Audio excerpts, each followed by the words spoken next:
नमो अरिहन्ताणं नमो सिद्धाणं नमो आयर्याणं नमो वज्रायाणं नमो लोये सवसाहुणं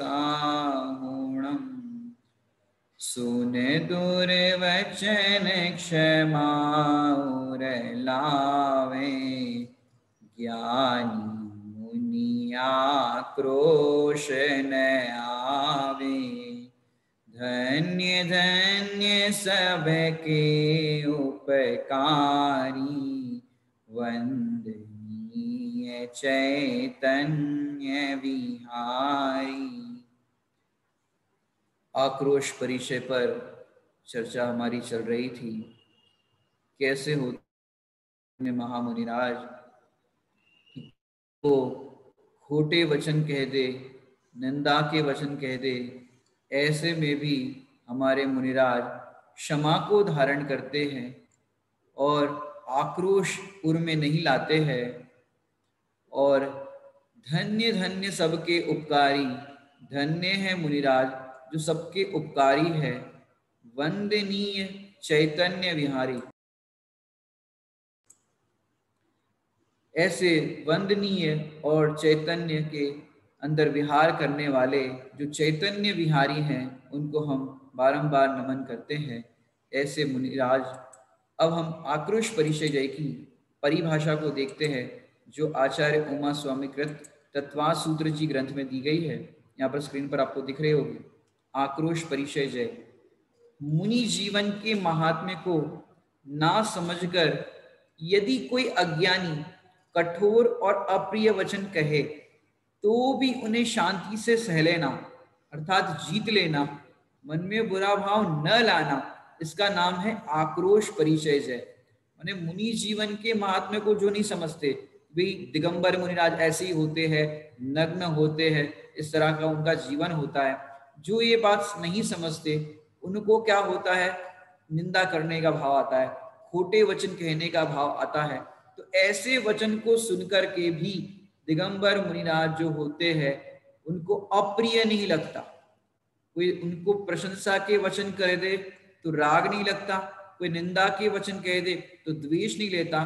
तो ऐसी परिस्थिति में बुरा भाव मन में न लाना उनके प्रति, ये आक्रोश परिचय जय है, यानी इस आक्रोश परिचय को जीतना है। ऐसे ही अमरचंद्र आचार्य देव ने जो पुरुषार्थ सिद्धि उपाय लिखा है उसके अंदर दौलत राम जी कासलीवाल जी ने उसकी बहुत मधुर टीका लिखी है। उसके अंदर आक्रोश परिचय जी में क्या कहते हैं पर पढ़ते हैं।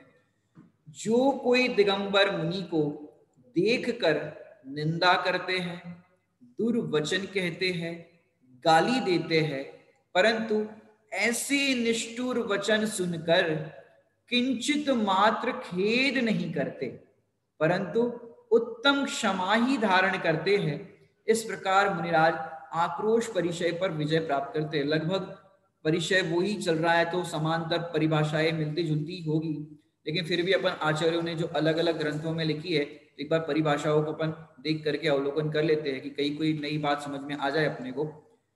ये आक्रोश परिचय से समझते हो आप लोग, जरा जरा सी बात पर हम आक्रोशित हो जाते हैं, बैर भाव धारण कर लेते हैं।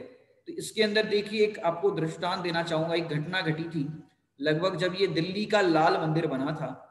वो लाल मंदिर एक सेठ जी थे हरसुख राय जी दिल्ली के, उन्होंने ये मंदिर का बहुत बड़ा योगदान दिया है उन्होंने बनाने में। जिन्होंने लाल मंदिर बनाया वो बहुत ही मतलब उदार चित्त वाले थे सेठ जी। जब ये मंदिर बनाया तो बहुत बड़ा कार्यक्रम रखा गया, पंचकलणक का जैसे होता ना, तो 1 लाख साधर्मी आए थे उस पंचकलणक के अंदर। उस जमाने में, उस जमाने के अंदर हाथ से चक्की से आटा पीसता था और 1 लाख आदमी आया, सोचो। और तो और सारी चीजें शुद्ध मसाले सब कुछ साधर्मी मिलकर के काम करते थे। ऐसे 1 लाख आदमियों का भोजन हुआ था उस समय। वो सेठ जी ने इतना दान तो किया, लेकिन आने वाले साधर्मियों को अपने हाथों से भोजन परोसते थे। साधर्मी आप पधारे तो ये सौभाग्य हमारा कि हम अपने कर कमलों से उनको इस तरह से भोजन परोसते। उसमें क्या हुआ, सेठ जी सब चीजें परोसते हैं तो सेठ जी परोस रहे थे। अब पापड़ परोसते परोसते क्या हुआ कि अंतिम में एक गरीब व्यक्ति बैठा था। अब उनका कोई ऐसा भाव भी नहीं था। अब पहले सबको पापड़ पहली पंक्ति से परोसने जाए, अंतिम तक तो चूरा बच जाता है। अब सहज भाव में देखो, पापड़ खाते तोड़ करके ही खाते हैं, अब चूरा बच गया तो उन्होंने लास्ट में जो गरीब बैठा था उसको वही चूरा परोस दिया। तो वो गरीब को अंदर में ऐसा ठेस पहुंची, अच्छा सब सेठ है, बहुत बड़े वाले हैं, बहुत कुछ दान देने वाले, उनको तो साबुत पापड़, और मैं गरीब हूँ इसलिए मुझे चूरा करके दिया, चूरा वाला पापड़ दिया। बोले कोई बात नहीं, दिन आएगा हम आपको।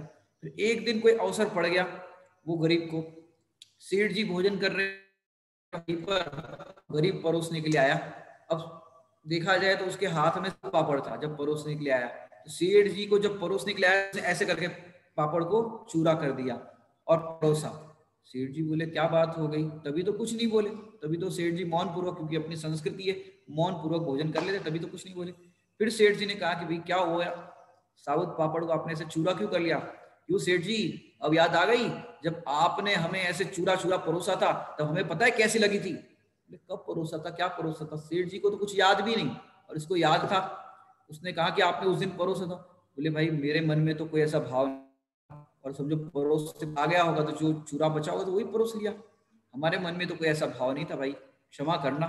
सेठ जी ने, इतने बड़े सेठ जी ने उनसे क्षमा मांगी गरीब से, तो गरीब कहने लगा सेठ जी क्षमा करना, हमें, हमने मन में खोटा अभिप्राय रखा, खोटा मन में हमारे था, इस कारण से हमने ऐसा आपके साथ व्यवहार किया, हमें क्षमा करना। माने देखो, जरा जरा से किसी के ऐसे व्यवहार करने पर मन में आक्रोशित, मैंने अपने मन में गांठ बांधते हैं कि हम तुम्हारे साथ ऐसा बुरा करेंगे, आक्रोशित हो जाते, तब नहीं कर पाए तो बाद में करने का भाव रहता है। तो ऐसी ऐसी घटनाएं हमारे जीवन में घटती है, लेकिन धन्य है महामुनिराज कि जिनको रोज ऐसे माने प्रतिदिन अलग अलग नगरों में बिहार अलग अलग व्यक्तियां मिलते हैं वहां पर, चाहे जैन हो जैनेतर हो कोई भी हो, लेकिन ऐसे ही परिचयों को प्रत्येक दिन वो जीतने का अभ्यास करते हैं और जीतते हैं। अब कविवर बुद्धचंद जी ने बहुत ही सुंदर उनकी रचना में भाव दिया है इस आक्रोश परिचय जय के अंतर्गत, वो अपन पढ़ते हैं। अपराध बिन लखी साधु दुर्जन पकड़ बांधे मारने, तब मौन राखे नहीं भागे समता भार में, जिए जात सारे मीत आग द्वेष नहीं करे।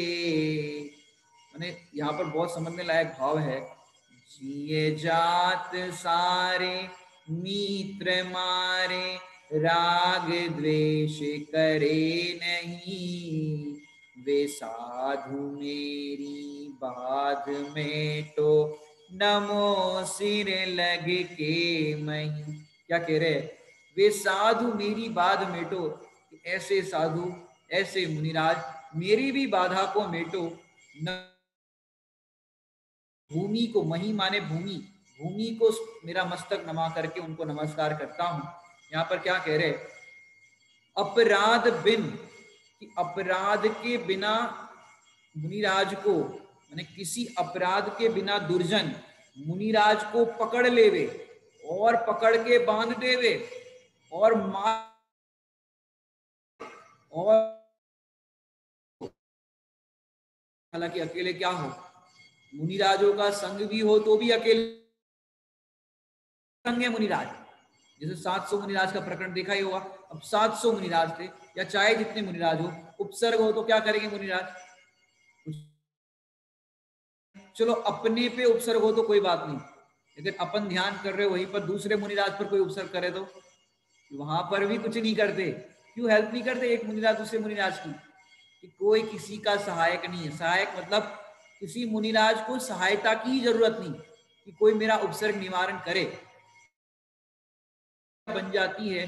माने हस्तिनापुर के अंदर देखो चारों तरफ से अग्नि लगा दी थी मुनिराजों को, लेकिन प्रतिकार नहीं करते। तब मौन राखे नहीं भागे, गहे समता भार में। तब मौन राखे, कि जब भी ऐसी उपसर्ग की बाधा आ जाती है, परिचय की बाधा हो जाती है, तो मौन रखते हैं और समता को धारण करते हैं, समता को धारण करते हैं। माने भाग नहीं जाते, अशोक जी समझना, भाग नहीं जाते मतलब कोई दुर्जन मुनिराज को देख करके ऐसा सोचे कि ये नंगे घूमते हैं, हमारी बहू बेटियां होती है और यहाँ पर ये ऐसे घूमते हैं, तो किसी को इतना क्रोध आ गया कि वो तो मार डालो। तो हथियार लेकर के आ रहा हो, समझो तलवार लेकर के आ रहा हो, अपन तो हो तो भाग जाए, या कोई गलत आदमी नहीं है, हमारी बात को सुनो, समझा, सामर्थ्य नहीं हो तो भाग जाए, या सामर्थ्य हो तो लड़े। तीन बातें होगी, सामर्थ्य हो गए तो लड़ेंगे, या तो फिर समझाने की कोशिश करेंगे, या तो दोनों नहीं बने तो भाग जाएंगे अपन तो। लेकिन मुनिराज देखो कोई हथियार लेकर के आ रहा हो तो अपनी गलती भी नहीं पूछते और भागते भी नहीं है, मौन धारण कर लेते। यहाँ तो मुनिराजों की बात चल रही है। मैंने सेठ सुदर्शन को यदि याद करे, सेठ सुदर्शन गृहस्थ अवस्था के अंदर रानी ने नाना प्रकार से सील के ऊपर उपसर्ग किया, शमशान से लेकर के आ गए के जो परिचय बताए वहां पर बताई थी। लेकिन सोच ने भी उस तरह रानी के कक्ष में पूछा गया कि आप अपने पक्ष में कुछ कहना चाहोगे, राजों को मौन रखना चाहिए, तो बस धारण किया। क्यों? हमने बताया था पापोदय में तर्क नहीं चलते और पुण्योदय में तर्कों की जरूरत नहीं पड़ती। साफ रहो, सफाई मत दो, बड़े पंडित साहब ऐसा कहते हैं। लेकिन गृहस्थ दशा में भी देखो उन्होंने मौन धारण किया, उपसर्ग ऐसा हुआ सील के ऊपर, फांसी की सजा भी दी गई, फिर भी कुछ भी नहीं बोले। मैंने सोचो जिस समय सेठ सुदर्शन जी को फांसी के लिए पेश किया गया होगा तो नगर के लोग कैसे वचन कह रहे होंगे कि कैसे धर्मात्मा फिरते हो, कैसे पापी हो, इसने रानी के साथ ऐसा किया।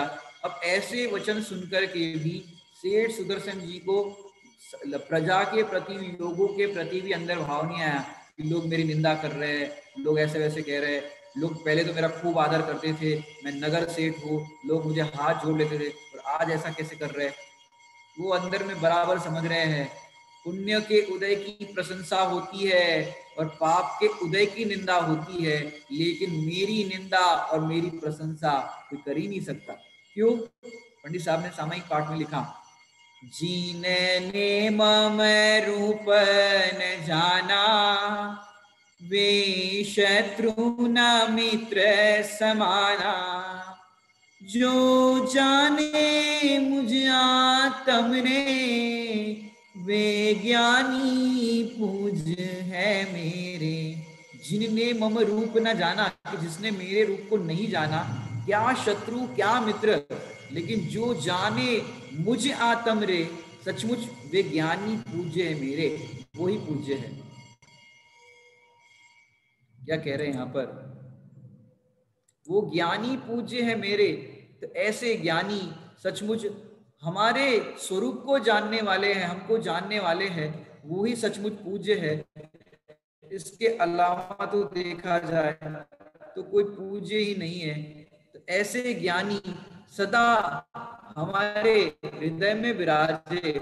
माने कैसी भी परिस्थिति आ जाती है, लेकिन ज्ञानी तो ज्ञानी अपने तो ऐसे अनेक परिस्थितियां आने पर भी ज्ञानी अपने स्वरूप से चलायमान नहीं होते। और तो और अभी बताया आपको कि दीक्षा के बाद क्या हुई थी घटना। दीक्षा के बाद सेठ सुदर्शन जी, दीक्षा के बाद आपने अगर देखा हो तो सेठ सुदर्शन जी को फिर से एक बार उपसर्ग हुआ था। अब इस उपसर्ग में क्या हुआ, इस उपसर्ग के अंदर वो जो कपिला नाम की दासी थी, उसने देखा कि ये मुनिराज तो हमारे नगर वाले मुनिराज है, और इसने फिर श्राविका का रूप बना के आहार के लिए पड़गाया। अब सोचो जिस समय बेस्या पड़गा रही होगी, उस समय वेश्या के कक्ष में या वेश्या के घर में मुनिराज जा रहे होंगे, तो वहां से गुजरने वाले लोग क्या कहेंगे, अरे ये तो जैनियों के महाराज है, अरे ये तो जैनियों के महाराज है, यहाँ कहाँ जा रहे हैं, कैसे जा रहे हैं। इस तरह से लोगों ने कहा भी होगा। लेकिन मुनिराज को तो ये जहां विधि मिल गई वहां पर चले गए। तो ऐसी परिस्थिति कितनी बनती है मुनिराजों के जीवन में, यदि आप देखो तो ऐसी परिस्थिति के अंदर भी मुनिराज धैर्य धारण करते हैं। और उसके बाद वहां पर वेश्यालय में नाना प्रकार से उसने उपसर्ग किया, और उपसर्ग के बाद उनको वापस जंगल में छोड़ दिया था। ये सब आपको पूरी घटना हमने बताई थी। लेकिन आक्रोश परिचय में ऐसा समझना चाहिए कि दिगंबर मुनिराज शुद्ध नहीं होते, किसी भी प्रकार से अपने आप को वैसा अनुभव नहीं करते, अरे लोग क्या कह रहे होंगे, माने लोग का भी परवाह नहीं होती, क्योंकि अंदर में पवित्रता है, अंदर में उनके अंदर आत्मनिमग्नता है, तो इस कारण से वो किसी को ऐसा अनुभव नहीं करते। और ऐसे लोग दुष्ट वचन कहते हैं तो क्षमा ढाल को धारण करते हैं, माने क्षमा रूपी ढाल को वो धारण करते हैं, ऐसे दिगंबर मुनिराज होते हैं। अब आगे क्या कहते हैं अपन देखते हैं। मैंने एक सीता जी के प्रसंग को भी अपन याद करना चाहेंगे कि सीता जी के प्रसंग के अंदर क्या घटना घटी थी कि सीता जी को लोक अपवाद का जो कारण बना था, उस समय सोचो सीता जी निर्दोष होने पर भी इतने संकट आए तो भी सीता जी ने किसी को दोष नहीं दिया, किसी के प्रति आक्रोशित नहीं हुई, और तो और रामचंद्र जी के प्रति भी वो आक्रोशित नहीं हुई। देखो ऐसे ज्ञानियों से हमें सीखने लायक है कि ऐसी परिस्थिति में भी ज्ञानी अपना धैर्य, अपनी समता वो किंचित मात्र भी छोड़ते नहीं है। गज कुमार मुनिराज को याद करो, अब उनने क्या गलती की थी गज कुमार मुनिराज की, मैंने सगाई हो गई थी, अब सगाई के बाद वैराग्य आ गया, अब वैराग्य आ गया दीक्षा ले ली, सहज में भी वैराग्य आ गया तो दीक्षा ले ली, अब हमारी क्या गलती है, कह रहे सगाई कर दी तो फिर तुमको शादी करनी चाहिए। लेकिन भैया वैराग्य जब आता है तो वो किसी की परवाह नहीं करता। अब गज कुमार मुनिराज ने दीक्षा ले ली, अब उनके ससुर जी आए और सिर पर सिगड़ी जला दी, इस तरह से पूरा प्रसंग बना, उपसर्ग किया। और तो और आप देखो ये तो सगाई का प्रसंग था, अब नेमिनाथ भगवान बारात लेकर के ही आ गए, ये तो सगाई हुई थी और चलो शादी नहीं, कोई बात नहीं, नेमिनाथ माने राज्य अवस्था में नेमिनाथ राजा बारात लेकर के आ गए। अब 56 करोड़ बाराती आए ऐसा कहते हैं, अब 56 करोड़ बाराती आए, अब उन्होंने रथ मोड़ दिया, बैराग्य आया तो अब तमाम लोग क्या बातें कर रहे होंगे, और जो वधु पक्ष वाले हैं, राजुल के पक्ष वाले हैं, वो क्या कह रहे होंगे, भी शादी नहीं करनी तो पहले से मना करते थे, इतनी ताम झाम इतना सब बारात लेकर के आ गए और अब घर तक बारात आ गई और व्रत मोड़ रहे हो, ये क्या बात हो गई। अब इतने सब लोग कुछ भी कहे तो भी देखो, और यहाँ गज कुमार मुनिराज के प्रसंग में तो उपसर्ग किया था ससुर जी ने, लेकिन नेमिनाथ जी के प्रसंग में तो उपसर्ग भी नहीं किया। लेकिन घटना जो घटित हुई उस घटना को अपन याद करें तो ऐसे होने पर भी लोग कितनी कितनी तरह तरह की बातें करते हैं, तो ऐसे प्रसंग बन जाते हैं तो भी ज्ञानी क्षुब्ध नहीं होते। माने नेमी कुमार के मन में ये भाव नहीं आया और दीक्षा लेने के बाद नेमिनाथ मुनिराज के मन में अहो लोग क्या कहेंगे, मैंने ऐसा कार्य किया, लेकिन ऐसा भी नहीं सोचते लोग क्या कहेंगे, क्यों, वो तो अपने आत्म कल्याण के लिए निकले हैं, जगत को जो कहना हो सो कह ले। माने हम तो ऐसे मुनिराजों के स्वरूप को, उनके जीवन की घटनाओं को याद करते हैं तो अपने को तो जरा जरा सी बात में तिल मिला जाते हैं, समता तो बहुत आ सकती है अगर स्वाध्याय करे तो। माने मुनिराजों जैसी समता तो 3 कसाई चौकड़ी के अभाव में आएगी, लेकिन स्वाध्याय के बल पर जितनी भी समता आ सकती है, वो आ सकती है कि नहीं आ सकती है, सुखी आ सकती है स्वाध्याय के बल पर, लेकिन 3 कसाई चौकड़ी के अभाव वाली नहीं आएगी। लेकिन जितनी जितनी समता है, जिस भूमिका में आप खड़े हो, तो तत्व ज्ञान के बल पर, भेद विज्ञान के बल पर अवश्य ही समता इस तरह से आ सकती है। लेकिन हम क्या करते हैं, जरा जरा सी बात में तिल मिला जाते हैं। यहाँ पर कह रहे जरा जरा सी बात में तिल मिला जाओगे तो क्या होगा कि तो तुम्हें आकुलता ही आकुलता होगी। यहाँ पर क्या कह रहे हैं कि ऐसी आकुलता से बचना हो तो स्वाध्याय करना चाहिए। माने देखो घर गृहस्थी के अंदर भी देखे तो बहू बहुत बढ़िया काम कर रही हो, लेकिन सास आके बोल के गई ऐसी सब्जी बनाते हैं, अब बहू को विचार करना चाहिए कि आज सास का मूड ऑफ है, क्या है, आज सास का मूड ऑफ है इसलिए वो ऐसे कह रहे हैं, नहीं तो रोज तो बढ़िया अच्छे से बात करते हैं, लेकिन आज उनका मूड ऑफ है इसलिए उन्होंने ऐसे बात की। अब बहू ऐसा विचार नहीं करे और फिर कहते कि सास ने खराब है, जब देखो तब डांटती रहती, अगर उल्टा अनुमान लगाते रहे तो वो दुखी ही होगी। उस समय विचार करना चाहिए, यदि अपन देखे कि भाई सास की आज नींद पूरी नहीं हुई होगी, कोई बात होगी उनके चित्त में जो खल रही होगी, इस कारण से वो इस तरह का व्यवहार किया उन्होंने। बाकी सास खराब नहीं है, जब देखो तब हमारी तारीफ ही करती रहती, ऐसे तो अच्छी है। तारीफ नहीं कर रही हो तो भी ये समझना चाहिए कि किसी के मुख पे प्रशंसा नहीं होती, उसके पीठ पीछे प्रशंसा होती, ये बात समझना चाहिए। तो ऐसे सास तो खराब नहीं है, अगर ऐसा विचार करे और फिर सास जब शांत हो जाए, गुस्सा अंदर में नहीं हो, तब सास के चित्त को जब शांत हो तब वो खुद सास आके कहेगी बेटा मैं तो गुस्से में ऐसा बोल के गई, क्योंकि हर एक के चित्त में रियलाइज तो होता है, बेटा गुस्से में ऐसा कह दिया लेकिन तुम बुरा मत मानना, तो ऐसा प्रसंग बनता है, लेकिन हम जरा में आक्रोशित हो जाते, न जाने कितने कर्मों का बंद कर देते। मैंने उसमें अगर विचार करना चाहिए तो ये भी विचार करना चाहिए कि अपना ही पाप का उदय ना हो तो किसी की हिम्मत है कहने की कि अपना ही पाप का उदय था इसलिए उनको ऐसा कहने का भाव आया, अन्यथा वो नहीं कहते। अपने पाप का उदय विचार करे, माने अपन जितना ही ये सब विचार करते हैं वो विपरीत विचार करते हैं। यदि वस्तु स्वरूप से विचार करे तो तुम्हारे पाप का उदय भी नहीं है, तुम्हारे तो मात्र ज्ञान का उदय है। अब देखो, पाप का उदय होगा तो निंदा हुए बिना नहीं रहेगी। अब ये भी एक पहलू है देखा जाए तो, जो अभी बताया आपको कि पाप का उदय तो पाप के उदय में, वो भी एक पहलू है वेद विज्ञान का। और यदि देखा जाए तो पर्याय की दृष्टि से पाप का उदय होगा तो निंदा हुए बिना नहीं रहेगी। अब द्वेष का पात्र सामने वाला व्यक्ति नहीं रहा, क्या कह रहे, द्वेष का पात्र जो है सामने वाला व्यक्ति नहीं रहा, क्योंकि हमने कर्म बांधे थे वही तो उदय आए। विचार करो, अगर इस तरह से कोई विचार करने लग जाए कि ये तो हमारा ही उदय है, इसमें सामने वाले की कोई गलती नहीं है, तो घर में ही स्वर्ग बन जाए। जब देखो तब हम दूसरे पर दोषारोपण करते थे कि तुम्हारे कारण काम बिगड़ा, तुम्हारी गलती से काम बिगड़ा, लेकिन किसी की गलती से काम नहीं बिगड़ा, उसकी योग्यता ही ऐसी थी तो हुआ।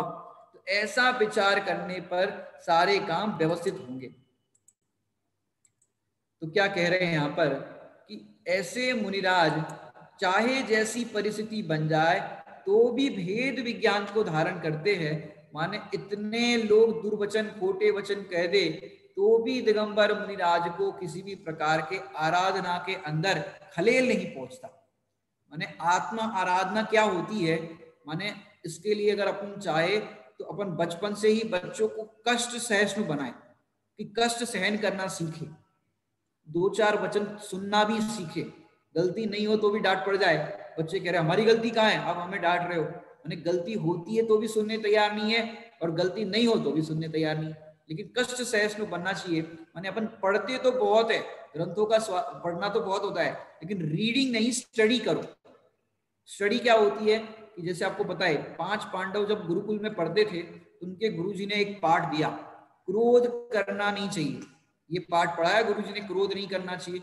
अब सारे बच्चों ने तैयार करके सुना दिया, कल क्या पाठ पढ़ाया था, क्रोध नहीं करना चाहिए, तो सब बोलने लग गए। अब इनका नंबर आया, युधिष्ठिर का नंबर आया, बताओ कल क्या पाठ पढ़ाया था, कुछ बोले नहीं। अरे मौन साध लिया तुमने, कल क्या पाठ पढ़ाया था बोलो, नहीं बोल रहे थे।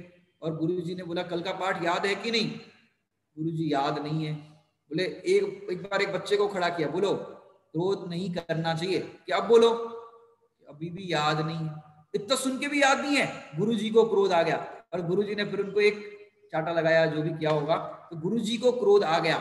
फिर वो बोले गुरुजी क्रोध नहीं करना चाहिए। बोले इतनी देर से कह रहे हो तुम्हें याद नहीं हुआ कि गुरुजी आपने 2 दिन पहले ये पाठ पढ़ाया था लेकिन क्रोध का प्रसंग ही नहीं बना। अब आप कह रहे हो क्रोध नहीं करना चाहिए, पर क्रोध का प्रसंग नहीं मैंने क्रोध का प्रसंग बने और मैं क्रोध नहीं करूं तब तो पाठ सीखा। तो ऐसे ही हम रीडिंग बहुत करते जाते हैं लेकिन स्टडी नहीं करते। हम बोलते भैया क्रोध मान माया लोभ नहीं करना चाहिए, अरे प्रसंग बने तब नहीं करो तो आपका पाठ पढ़ा हुआ कार्यकारी होगा। तो रीडिंग नहीं, स्टडी करो। इसे आप और लगाना, और पूर्व के प्रवचन में हमने रीडिंग और स्टडी का अंतर आपको बताया। मैंने जितने भी महापुरुष हुए, या लौकिक कहो पारलौकिक कहो, दुनिया ने हमेशा उन्हें तंग किया। अब देख लो लौकिक में भी जो महापुरुष हुए, गांधी जी देख लो और भी देख लो, तो उनको बहुत तंग किया लोगों ने, माने बहुत उनको परिस्थितियां ऐसी विकट आई, लेकिन उन्होंने क्या किया, धैर्य नहीं छोड़ा, और उन्होंने उस परिस्थिति के सामने क्या किया, साहसता से उसका इस तरह से उससे लड़े मतलब भेद विज्ञान किया। उनकी अपनी भाषा में कहे तो शारीरिक रूप से भी और मानसिक रूप से भी उनको काफी, माने महापुरुषों के जीवन में आते ही है। हालांकि संघर्ष तो हर एक के जीवन में होता है, अब आप उस परिस्थिति के अंदर किस प्रकार से उसको हैंडल करते हो, ये बात होती है। माने मोक्ष मार्ग में अगर आपको आगे बढ़ना है तो इतनी बात याद रखना, चाहे कोई कुछ भी कह दे, ये मुनिराजों से सीखने लायक बात है। जग जो कहे सो कह लो भैया, समता नाही तजेंगे, अब हम सहज भय ना लेंगे। हर परिस्थिति के अंदर देखो, जरा किसी की प्रशंसा ज्यादा हो जाए, हमारी नहीं हो तो दुखी हो जाते, जरा किसी को ज्यादा बाहर में धनादि की प्राप्ति हो जाए, हमें नहीं हो तो दुखी हो जाते। अरे भैया, जग जो कहे सो कह लो भैया, समता नहीं तजेंगे। बाकी जो कुछ भी छूटना हो छूट जाए, लेकिन समता को नहीं छोड़ेंगे। तो ऐसे महामुनि राजों का जीवन कैसा होगा कि कोई अपराध नहीं है, फिर भी कोई उनको देख करके दुर्जन पकड़ के बांध ले, तब भी मौन धारण करते हैं, समता को धारण करते हैं। और तो और, जिये जात सारे मित्र मारे, और कोई नहीं, अपने ही मित्र मारे, अपने ही जो प्रशंसा करने वाले वही अपने को दगा दे दे। अब बताओ, आक्रोश आएगा कि नहीं आएगा? लेकिन मुनिराज राग द्वेष नहीं करते। वे साधु मेरी बाधा मेटो, ऐसे साधु मेरी बाधा को मेटो सचमुच, आप जैसी दशा मेरी कब होवे, ऐसा भाव अपन यहाँ पर भावना भाते हैं। अब पंडित नवल शाह जी कृत जो बहुत सुंदर, उनके भी 22 परिचय की जो रचना है उसको भी अपन पढ़ते हैं, बहुत ही शांत रस में पढ़ेंगे। जगते जीव जीवंत चराचर, सबके हित सबको सुख दानी, तिन्हें देख दूर वचन कहे खल, पाखंडी ठग अभिमानी, मारो याही पकड़ पापी को, तपसी भेष चोर है छानी, ऐसे वचन बाण की बेला, क्षमा ढाल ओढ़े मुनि ज्ञानी। कैसे महामुनिराज क्या कह रहे हैं यहाँ पर? मैंने देखो, विचार करो कि कोई चोर होवे और उसे कोई चोर कह दे तो गुस्सा नहीं आता, चोर है उसी को कोई चोर कह दे तो कोई बात नहीं है। लेकिन चोर नहीं हो और कोई साधु हो, दिगंबर मुनिराज हो, वो साधु को कोई और निर्दोष मुनिराज को कोई ठगिया कह दे, पाखंडी कह दे, भेषधारियों कह दे, ऐसे कुछ भी कह दे निर्दोष साधु को, तो कह देने पर भी आक्रोश उत्पन्न नहीं होता, किसी भी तरह से उनको अंदर में खेद भाव नहीं होता कि लोग क्या कह रहे हैं मुझे, मैंने अंदर में ऐसा कलुषित परिणाम नहीं होता मुनिराज को। आप विचार करो कि ऐसे वचन कहने पर भी, माने जगत जीव जीवंत चराचर, की जगत में चराचर माने नाना प्रकार के लोग होते हैं जगत के अंदर, और ऐसे लोगों के लिए मुनिराज तो सबको हित सुखदानी की, सबको सुख प्रदान करने वाले होते हैं।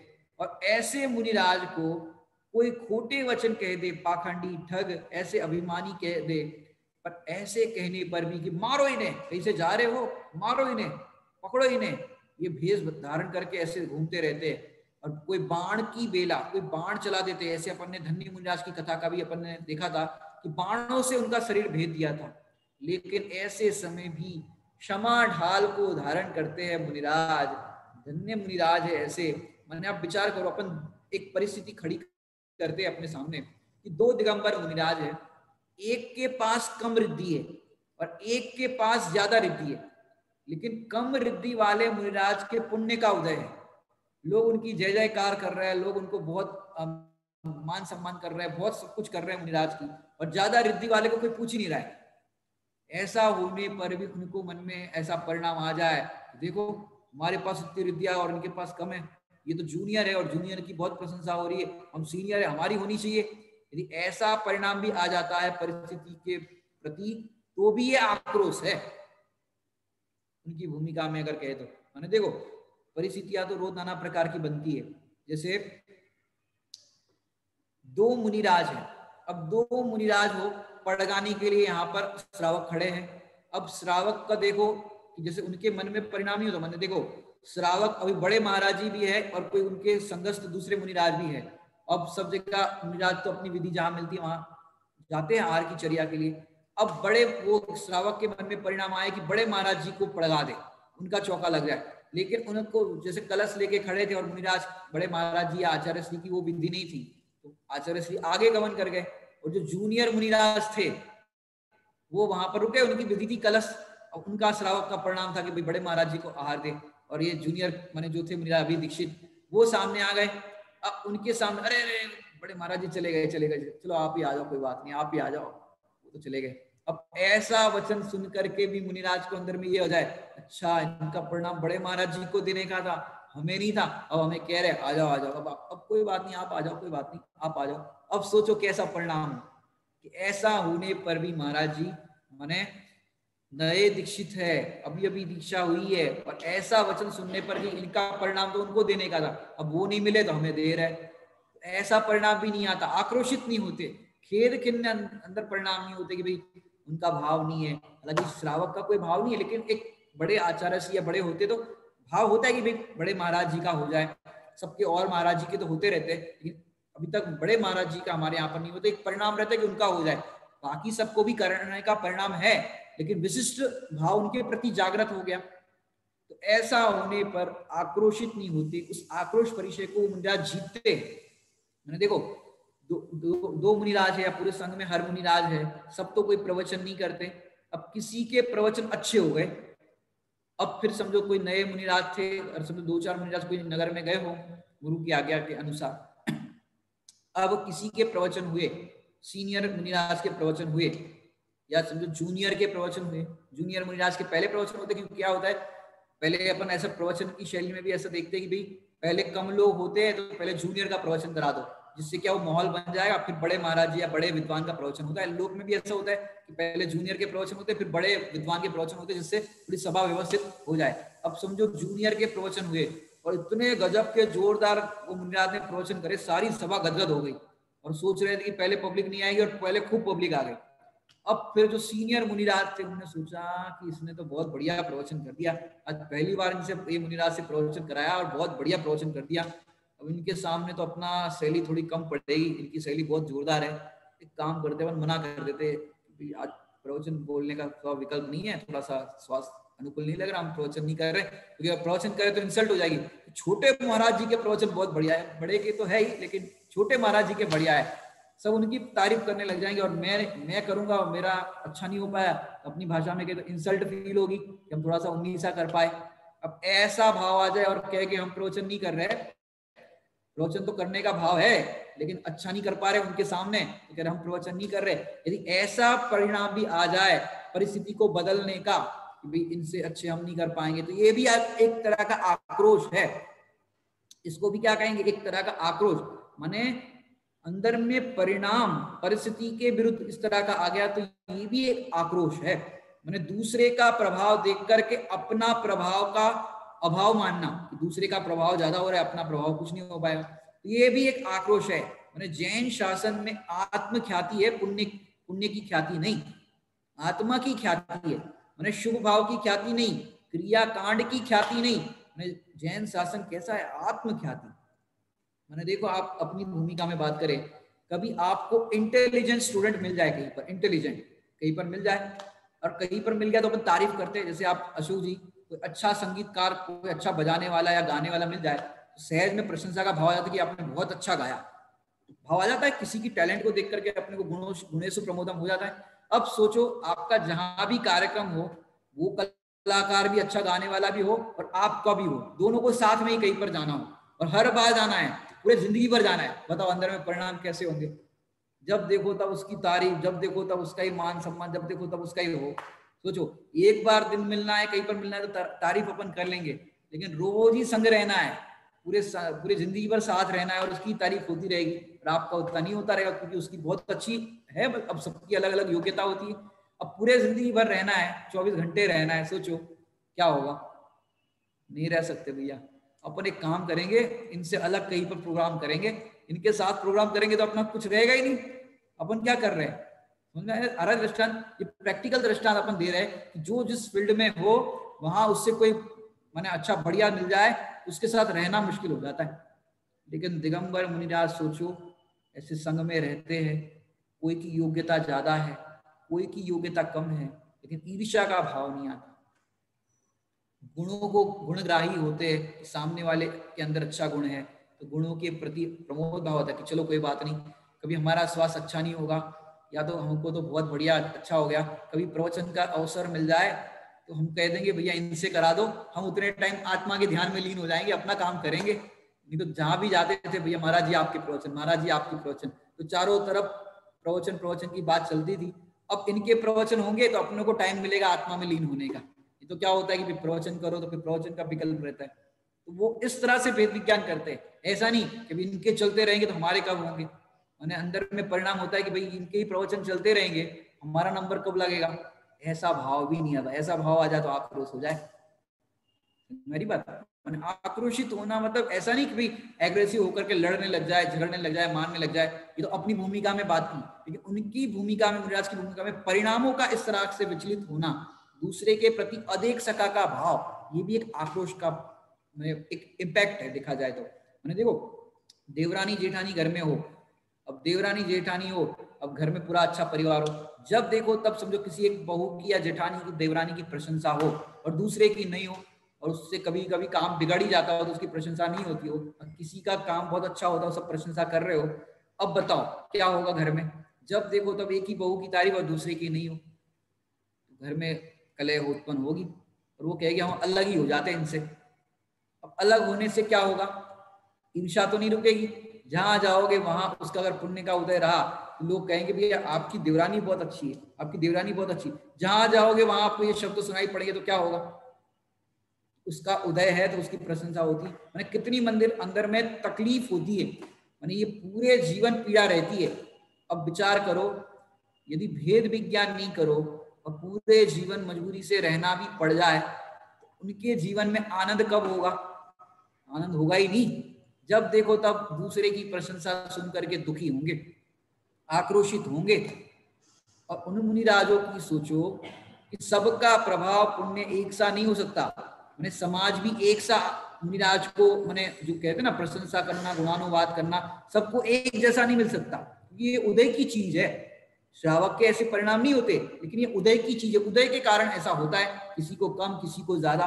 बाहर में देखा जाए तो मैंने कम तपस्या वाले मुनिराज हो और कम ज्ञान वाले मुनिराज हो, उनकी प्रशंसा ज्यादा हो रही हो, और जिनकी मैंने तपस्या बहुत ज्यादा हो, ज्ञान बहुत ज्यादा हो, उनकी नहीं हो रही हो। अब देखो पूरे जीवन मतलब अपने को लगता है बस 10 20 50 साल, 1 लाख वर्ष की आयु हो तो सुख जी ऐसी भी आयु होती है। विदेश क्षेत्र के अंदर जो तीर्थंकर है 1 कोटि पूर्व, 1 करोड़ पूर्व, 1 पूर्व के अंदर देखो तो 70 लाख 70,56,000 करोड़ वर्ष, इसको कहते हैं 1 पूर्व। ऐसे 1 कोटि 1 करोड़ पूर्व आयु होती है वहां पर सिमंदर परमात्मा की देखे तो, तीर्थंकर परमात्मा की विदेश क्षेत्र में। लेकिन यहाँ पर 1 करोड़ नहीं कहो तो 1 लाख तो कह दो, 1 लाख वर्ष किसको कहते हैं, और पूरे जीवन दूसरे की प्रशंसा होगी। लेकिन ये मुनिराज समझते हैं कि भाई भेद विज्ञान का अपने को अवसर मिला है, इससे भेद विज्ञान करो, नहीं हो पाता तो अपने आचार्य श्री से कह करके निवेदन करते कि मेरे परिणाम ऐसे हो रहे, उनको योग्य उपाय बता देते हैं, भेद विज्ञान करा देते हैं। माने ऐसे दिन आते हैं कि देखो कोई मुनिराज का उदय इतना अच्छा हो कि कभी अंतराय नहीं होते, और जो ज्ञानी है, तपस्वी है, इतना नॉलेज है, उनका अंतराय रोज हो रहा है। ये देख करके ये परिणाम बनाते, अरे इनके अंतराय नहीं होते। अब लोग हमारे आहार देने में असावधानी रख देते, इनको सावधानी से देते, क्योंकि देखो उदय की चीज ऐसी होती है, किसी को सावधानी से बहुत ध्यान से दिया जाता है और किसी को असावधानी हो जाती है, करना नहीं चाहते श्रावक, हो जाती है, उदय खराब हो तो अपना। तो ऐसे में भी पुण्य और पाप की विचित्रता का विचार करके भेद विज्ञान करते हैं, आक्रोशित नहीं होते श्रावकों के प्रति, उनको अच्छे से आहार दिया, हमको नहीं दे रहे, ऐसे आक्रोशित का परिणाम नहीं आता। मैंने सच में कहे तो श्रावक तो कभी भेद करता ही नहीं है कि ये बड़े महाराज जी या छोटे महाराज जी, क्यों, लेकिन उदय में भेद देखे बिना नहीं रहता। क्या कहा, श्रावक तो कभी भेद नहीं करता, ये बड़े महाराज जी छोटे महाराज जी, लेकिन उदय में भेद देखे बिना नहीं रहता, उदय सबका अलग अलग होता है। आवाज आ रही है अशोक जी, बराबर, हेलो, हाँ। तो श्रावक माने 2 मुनिराज के अंदर, मैंने देखो श्रावक यदि 2 मुनिराज के अंदर भेद करे, ये बड़े महाराज जी, ये छोटे महाराज जी, या किसी भी तरह से भेद करे तो महापापी है श्रावक। ऐसे अगर भेद करे तो माने कोई मुनिराज है पूरे जीवन स्वस्थ है, और कोई मुनिराज है जिनको कोढ़ निकला, दीक्षा ली वैसे ही कोढ़ निकल गया, जैसे सानत कुमार चक्रवर्ती का अपन ने देखा था। अब देखो दीक्षा ली वैसे ही कोढ़ निकल गया। अब कई लोग ऐसे होते हैं कि बड़े आए दीक्षा लेने वाले, बड़े आए धर्मात्मा बनने वाले, देखो सब पाप निकल रहे, कोढ़ फूट रहा है, ऐसे भी कहने वाले लोग होते हैं। दुर्जन होते हैं वो, देखो धर्म करने वाले, देखो जिनने किया धर्म उनके फूटे करम, ऐसे लोग कहने वाले भी मिल जाते हैं। लेकिन मुनिराज रिवर्स में विचार कैसे करते हैं, जिनने किया धर्म उनके फूटे कर्म, कि जो अपने धर्मी को जान करके अपने आत्मा में लीन होते हैं उनके 8 कर्म फूट जाते हैं। और अज्ञानी मोही विचार करते ही भी धर्म कर रहे हैं, इसलिए हमारे कर्म का उदय आ रहा है, इसलिए हमें रोग आदि की बाधा हो रही, लेकिन ऐसा नहीं है। अब देखो समदभद्र आचार्य मुनिराज का अगर अपन देखें, तो समदभद्र आचार्य को देखो कैसे चले गए थे, गुरु की आज्ञा थी कि भाई अब आप अपनी इस रोग का उपाय करो, फिर से दीक्षा ले लेना, और वो गए वहां पर और प्रसाद वगैरह खा रहे थे, सब कुछ वो घटना आपको पता होगी। अब ऐसा होने पर भी लोग क्या कह रहे होंगे, देखो पहले वहां जाके प्रसाद खा रहे थे, सब कुछ कर रहे थे, वो सब कर रहे थे, और फिर से दीक्षा ले ली, ये क्या हंसी खेल है, पहले दीक्षा ली तब आहार करते थे, फिर दीक्षा छेद दी और फिर ऐसे कर रहे हैं। अरे कैसा है इनका जीवन। अब लोग तरह तरह की बात करते हैं, फिर भी मुनिराज तो अपने में मस्त रहते हैं कि जो कहना हो कहो, लेकिन हम तो अपने में मस्त रहेंगे। ऐसे ज्ञानियों की परिणति होती, माने आक्रोशित नहीं होते। आप देखो हमको तो ये ऐसा लगता है कि जैसे दो भाई हो, दो भाई, अब एक बड़ा भाई एक छोटा भाई, अब बड़े भाई ने छोटे भाई को गोदी में खिलाया, बहुत अच्छे से प्यार से बचपन में बहुत खिलाया, बहुत सब हर तरह से बड़ा भाई छोटे भाई का करता है कि नहीं करता, तो ऐसे गोदी में खिलाया तमाम, और सब उसकी सब की बचपन में खाना पीना जो कुछ भी है सब व्यवस्था करते थे। मम्मी कोई काम में लगी तो बड़ा भाई छोटे भाई का काम करते हैं। अब इतने प्यार से बड़ा भाई छोटे भाई को रखता है जब बचपन होता है तब, और जब बड़े हो जाते हैं तब छोटा भाई बड़े भाई की ख्याति, प्रशंसा, पुण्य, पैसा नहीं देख पाता। बड़ा भाई अगर हो तो छोटे भाई का ज्यादा पुण्य का उदय हो, पैसा बहुत ख्याति और इस तरह का हो, तो बड़ा भाई छोटे भाई को नहीं देख सकता, एक दूसरे का इस तरह का देख नहीं पाते, माने अदेख सका का भाव आ जाता है।